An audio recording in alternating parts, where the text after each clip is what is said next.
Today, Pope Leo asked the faithful to unite in a day of prayer and fasting for those suffering from war.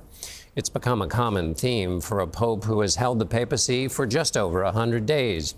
For tonight's interview, we talked to Colleen Dulle, Vatican correspondent for America Media and author of a new book, Struck Down, Not Destroyed, Keeping the Faith as a Vatican Reporter. I asked her how she would characterize Pope Leo's tenure so far. I would say this is a pope who's not in a rush. Pope Francis, if you look at his first 100 days, already had a number of those big news stories. Right away, we got the "who am I to judge" comment about gay priests, for example. He chose not to live in the Apostolic Palace. Pope Leo, on the other hand, he's not in a rush. He hasn't even filled the position that everyone has their eyes on, which is the position he left behind, which will be the prefect of bishops. So the person in charge of choosing bishops for the Catholic Church, making recommendations to the new pope about it. Does that speak more to Pope Leo's constitution or his care with which he has to approach the church right now? You know, the church can't tolerate a lot of quick movement. I would say it's probably a constitution thing.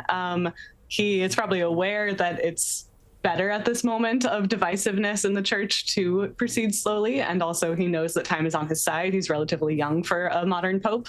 But at the same time, I've learned from all these people who I've been talking to who know him that he is a very careful person. He thinks a lot about his decisions before he makes them. And the fellow Vatican reporters will tell you there are very few leaks out of this papacy. And that's also because he keeps his cards close to the chest.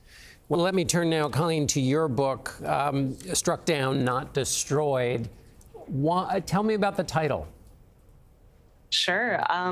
So this book is kind of a work of journalism and spiritual memoir. So it recounts my own struggles with my Catholicism over the course of reporting on a bunch of church scandals. And so I wanted to kind of capture those stories in order to communicate that, you know, even though I've seen so much of the ugliness of the church, in part, one, I want to explain those stories a little more, but two, I want to show that, you know, you can still grapple with these stories and remain a Catholic. And if you are in that place of grappling, you're not alone. In your own reflections, as you've covered the various challenges the church has faced, some of them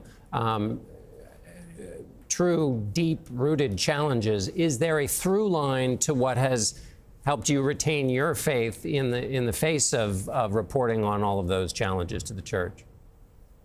Yeah, I think over the course of it, you know, I've learned, one, to lean more on God, right? Rather than kind of placing certain figures on pedestals who almost inevitably fall down in various ways. And I would also say that the community is something that I've learned to lean on a lot more. You know, I end the book with a chapter on this synodal reform process, this Francis initiative.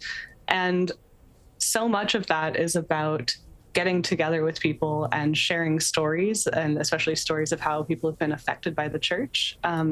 And I've come to see that as a really necessary step, not only in kind of bringing the truth to the fore, which is so important for us as journalists, and I think it's going to be so important for the Catholic Church to accept the truth of its scandals in order to heal and move on from those and be able to fix them.